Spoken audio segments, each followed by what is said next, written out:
I first met Alex and Luca at Wacken, I think it was 1999 in Germany, and they'd just brought out their first album, and we were a group of us from Australia doing some music video stuff for the festival, and we were big fans of Rhapsody, so it was actually very exciting to meet these guys. I think they'd just done the first album, and it was a real honor to meet them.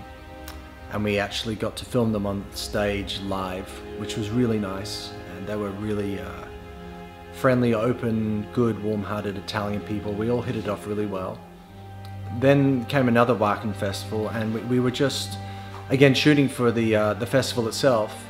And their manager decided that we should do a music video, or a couple of music videos for them. So I did one of them, Reign of a Thousand Flames, and my friend Steve did another music video for them. And it was, I'd say I'm a little bit proud of the video because we were under a lot of time constraints. We had no budget, obviously, but we managed to put something together in a very, very short period of time. We shot the whole thing in a day. And I was really happy with a couple of the elements in the music video. You know, we had the girl dancing naked and stuff, and some of the castle footage, but it wasn't really anything we could plan or, you know, think about properly. It's just something we did as a last minute production. So come, you know, a couple of years later, Rhapsody signed with a record label that I was working with, and we managed to do something for, I think it was an Unholy War Cry. And Alex and I and Luca got together, and we really discussed that, you know, now's the time we do something that will really represent Rhapsody properly. So Unholy War Cry was, I think, their first chance at really saying this is what we want, and, you know, they had good help from the management of the record company as well, and they're really able to figure out their vision for the band. And we rented a castle in the Czech Republic, and rented some you know, actors and everything, and it was our first attempt at really trying to bring the vision of Rhapsody to life. And of course we had Christopher Lee in the music video, which was a great thing because Christopher Lee, as you know, is you know, from Lord of the Rings, and brings that sort of, you know, epic sort of feel to everything. So it was really a good time for Rhapsody. They were opening up to the world a little bit and really trying to push themselves in a new direction. So it was nice to be there during that time. And I think, you know, for me, Unholy War Cry at the time was something I was really proud of and really happy to do, because being a big Rhapsody fan, it was something that I felt, you know, we finally managed to get to the level of what we should be doing for Rhapsody. Then we did the Wizard's Dream, which was an interesting music video. It was, I guess, really capitalizing on Christopher Lee and his desire to want to sing with the band.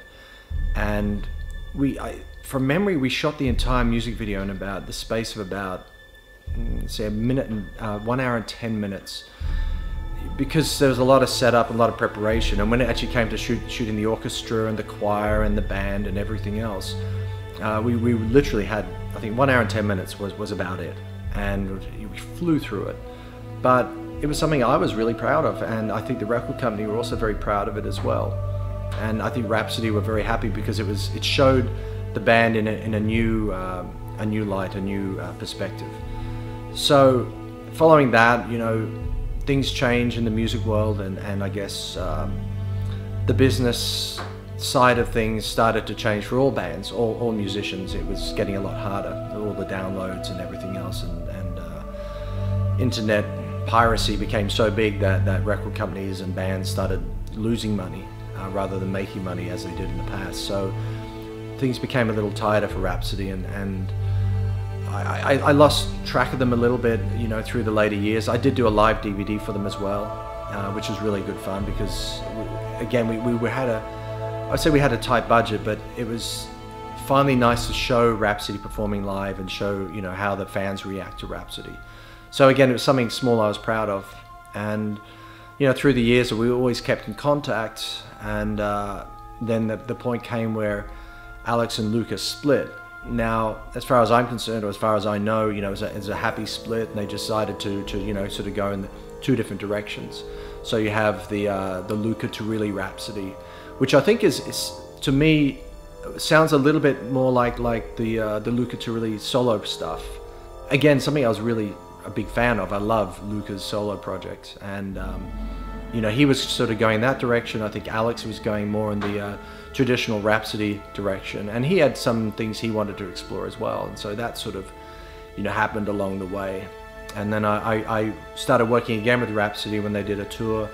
I think it was 2012, and we were able to do Dawn of Victory live, you know, as a live, you know, concert song, which helped promote their live album, which came out on AFM Records.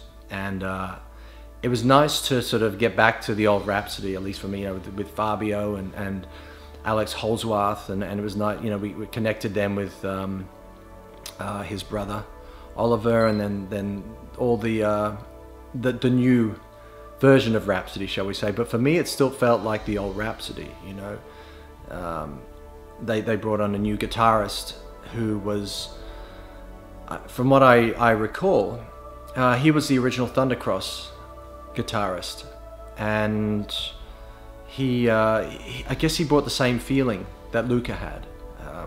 Maybe he smiled a little bit more than Luca, but he was actually, you know, bringing the same sort of texture to the guitars of Rhapsody.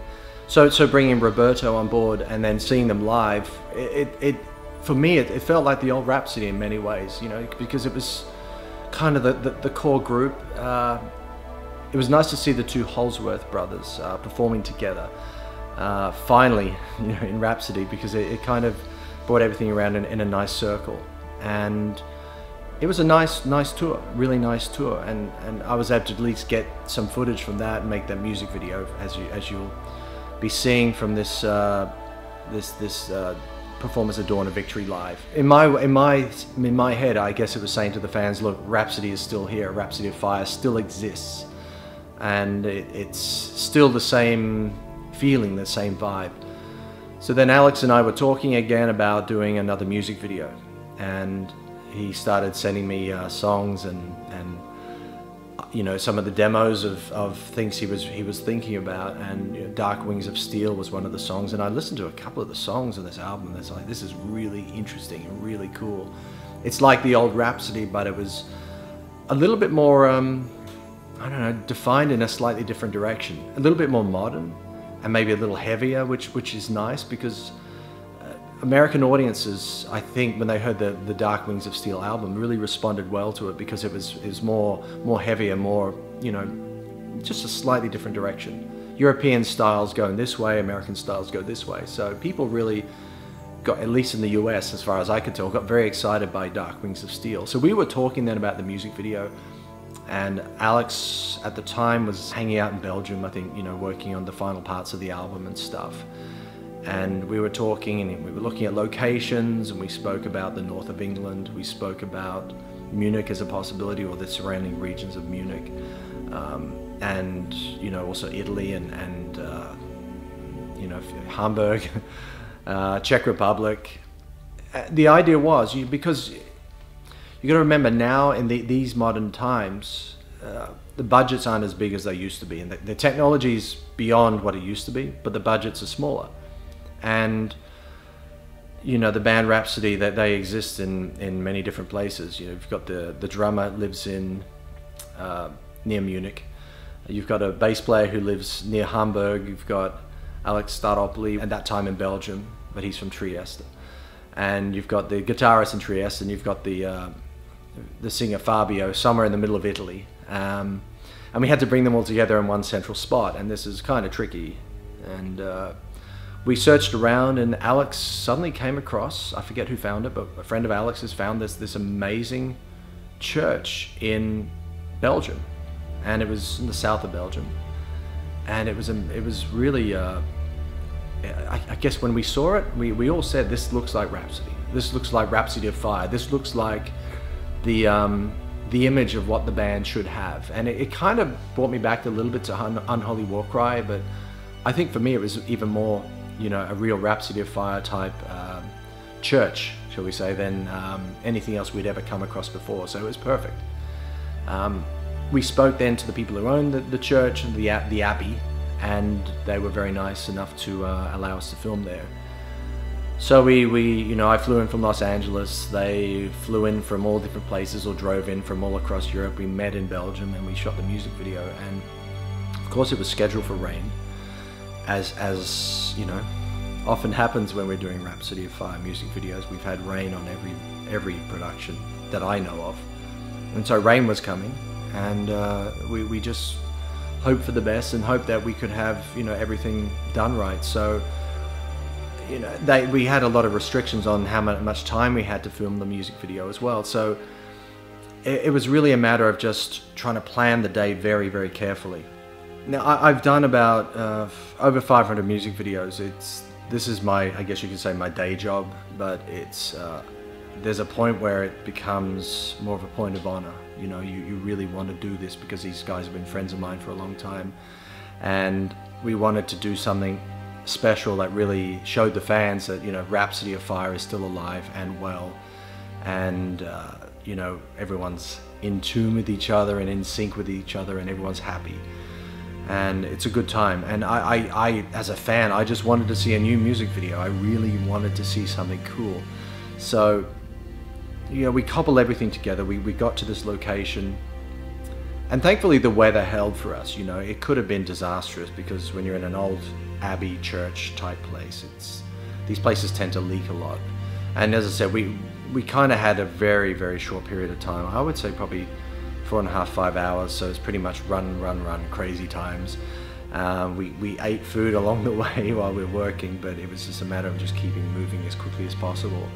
And this is what I like about the band. They're all just there to help. You know, there's no big egos or any big problems. Everybody's there to help, and everybody helped out. When we weren't filming everybody, you know, Alex or Fabio was helping out with something else, you know, and everybody just worked together.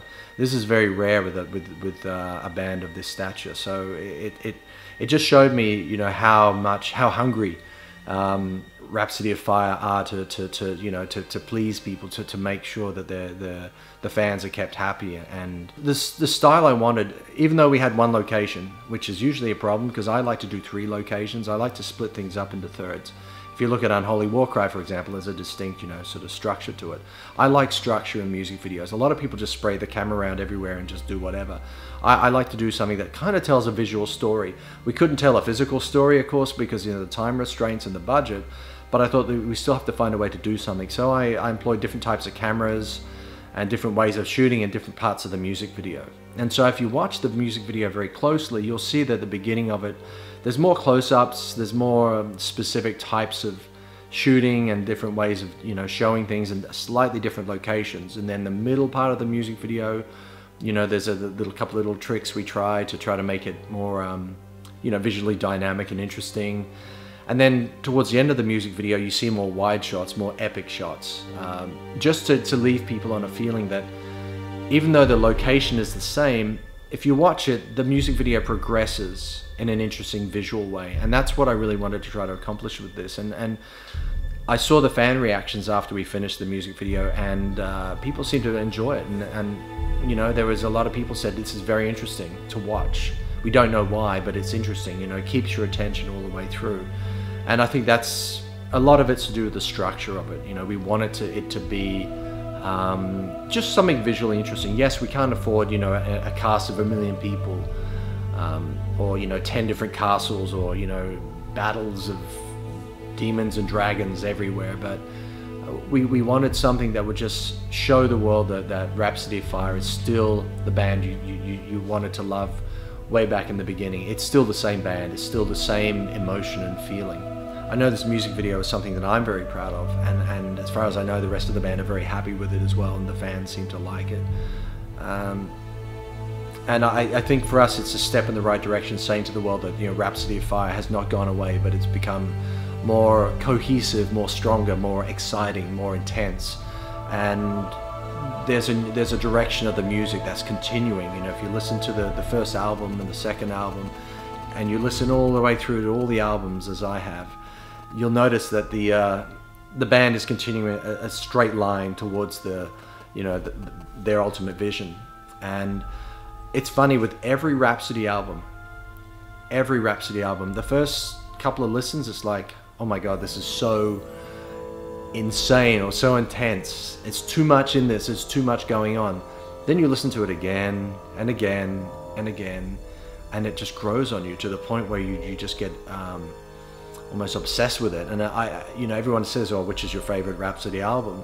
For me, the favorite album is the one I'm currently listening to, because the more you listen to it, the more it grows on you, it gets exciting. And listening to Dark Wings of Steel, it's first time I heard it, I thought, oh wow, it's funny, I had the same reaction as when I heard Power of the Dragon Flame. It's like, what is that? You know, it's too intense, it's too much, it's so epic, it's going to blow my mind. And then after I listened to Power of the Dragon Flame a few more times, it just grew on me to the point it was my favorite album of all. The other week I listened to Triumph and Agony again. It's like, this is amazing. It became a classic album. At the time it was like, my God, this is intense. And then I relaxed into the album, and it just became this amazing poetic work of art. And Dark Wings of Steel has become that for me now, because I've had a chance to let it breathe and go somewhere. I think Alex and Fabio are really trying to steer the band, you know, in this continuous direction of keeping people excited and fresh, you know, on what Rhapsody's doing, but at the same time not saying to the fans, you know, we're just completely in a different direction. We're trying to capture what Rhapsody is all about, but also give you something new for the ears. And this is why I'll continue to support Rhapsody and continue to listen to them, because they're always trying, they're striving for the best. They're striving to be different and striving to do something that's unique, and yet, you know, is not going to piss off the old fans. So I hope the fans understand what we're doing and like what we've done. It's all done from the heart. It's not done out of ego or financial reasons. We're doing this because we want to keep Rhapsody of Fire alive and continue the story and continue the adventures.